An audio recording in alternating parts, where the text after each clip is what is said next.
ഇവരിപ്പോ നമ്മൾ ഓപ്പറേഷൻ തുഫാൻ തുടങ്ങിയ ശേഷം ഈ അന്താരാഷ്ട്ര മയക്കുമരുന്ന് ലോബി അല്പം നിശബ്ദമാണ്. വലിയ ബുദ്ധിമാന്മാരാണ് ഇവർ. അവരിപ്പോ ചെയ്തിരുന്ന ഇത് പോലീസിന്റെ ഒരു ആരംഭ ശൂരത്വമാണ്. 1 മാസം 2 മാസം കഴിഞ്ഞാൽ വീണ്ടും പഴയപടിയാകും.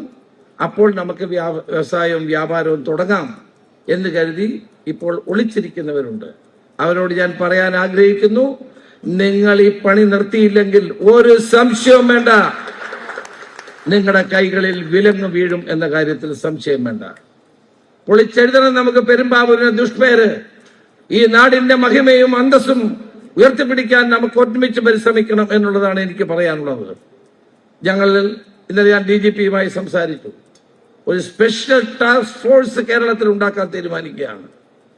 ഇതിനു വേണ്ടി മാത്രം നേരത്തെ തന്നെ പോലീസിൽ നർക്കോട്ടിക് DYSP ഉദ്യോഗസ്ഥന്മാരും ഉണ്ട്. അവരാരും ഒന്നും ചെയ്തില്ല എന്നുള്ളത് സത്യമാണ്. പക്ഷെ അവരുണ്ട്.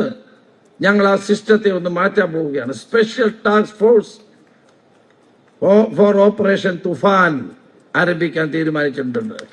ആവശ്യാനുസരണമുള്ള വാഹനങ്ങൾ, ആവശ്യാനുസരണമുള്ള പോലീസ് ഉദ്യോഗസ്ഥന്മാർ ഈ നർക്കോട്ടിക്കിനെതിരായിട്ടുള്ള പോരാട്ടത്തിൽ ഓപ്പറേഷൻ തുഫാനോടൊപ്പം നിർത്താൻ അവരെ നിയമിക്കാൻ നമ്മുടെ സംസ്ഥാന പോലീസ് മേധാവി തന്നെ തീരുമാനിച്ചിട്ടുണ്ട് എന്നുള്ള സന്തോഷ വാർത്ത കൂടി ഞാൻ നിങ്ങളെ അറിയിക്കുകയാണ്.